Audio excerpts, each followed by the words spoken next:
تو مجھے بتاؤ. کہتے اگلے دن وہ اتنے فائل لے کر آیا میرے ٹیبل پہ رکھ دیا کہ ہاں خدمت ہے یہ کرو.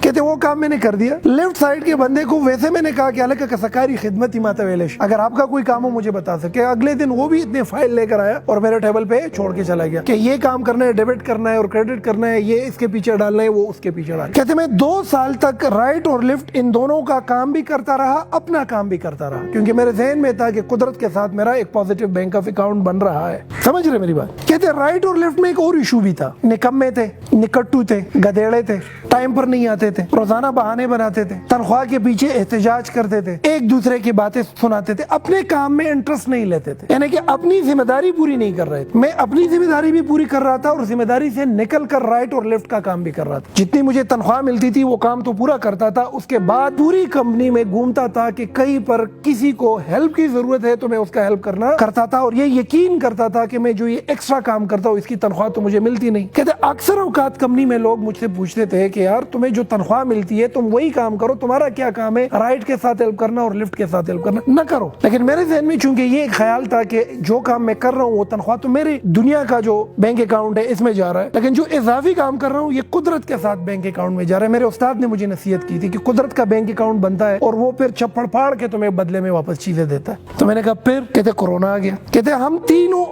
آفیسر جو تھے ہمارے اوپر ایک سپروائزر تھا. میں $900 تنخواہ لے رہا تھا, لیفٹ والا $900 لے رہا تھا, یہ بھی $900 لے رہا تھا. میرے ہارڈلی 2 سال ہوئے تھے, یہ 8 سال سے تھا, یہ 6 سال سے تھا. سامنے کا جو سپروائزر تھا ان کو کورونا ہو گیا اور وہ وفات پا گیا. کہتے جب وہ وفات پا گیا انگریز نے انٹر ڈپارٹمنٹ اناؤنسمنٹ کی کہ اگر اس پوسٹ میں کسی میں اہلیت ہے تو اس پوسٹ کے لیے اپلائی کرے. کہتے میں نے اپلیکیشن لکھی. کہتے جب میں وہ اپلیکیشن لکھ رہا تھا نا, وہ رائٹ والا ہے نا, وہ مجھے ایسی خونخوار نگاہوں سے دیکھ رہا تھا نا کہ یہ بادشاہ رسائی کو, فارسی زبان دری زبان میں یہ بادشاہ رسائی کو, کہ اس کو دیکھو 2 سال ہوئے آیا ہوا ہے اور اب یہ سپروائزر بنے گا. مطلب یہ ہے کہ وہ یہ سمجھ رہا تھا کہ حق رائٹ والے کا بن رہا ہے. لیفٹ والے نے بھی عجیب سی نظروں سے دیکھ لیا کہ یہ تو میرا حق ہے اس پوسٹ پہ آنا, میرا تو 8-9 سال ہو گیا اس کمپنی میں. کہتے انگریز نے انٹرویو کال. اب جب انگریز نے انٹرویو کال کی, میری انٹرویو ہو گئی, میرا ٹیسٹ ہو گیا, اس نے مجھے سپروائزر لگا دیا. کہتے رائٹ اور لیفٹ دونوں آگ بگولا ہو گئے. ان لوگوں نے احتجاج کیا کہ بھئی میں 6-7-8 سال سے ہوں, یہ بندہ کافی سالوں سے کام کر رہا ہے, جم 8 دن تمہارے ہوئے نہیں ہے, 2 سال 1.5 سال تمہارے ہوئے نہیں ہے, تم آئے ہو, تم کس طریقے سے ہمارا سپروائزر بن سکتے ہو. کہتے کمپنی میں ایک قیاس سا بلٹ اپ ہو گیا. لیبر نے احتجاج کیا, 1 دن 2 دن تک کام رک گیا. کہتے انگریز پریشان ہوا. انگریز نے مجھے اپنے آفس میں بلایا اور مجھ سے پوچھ لیا کہ واقعی میں آپ کا تو 2.5 سال ہو گیا, 2 سال ہو گیا, کیا راز ہے کہ تم اپنے کام کو بھی جانتے ہو, تم رائٹ کو بھی جانتے ہو, تم لیفٹ کو بھی جانتے ہو, تم کو ہائر میں نے کیا تھا یہاں پر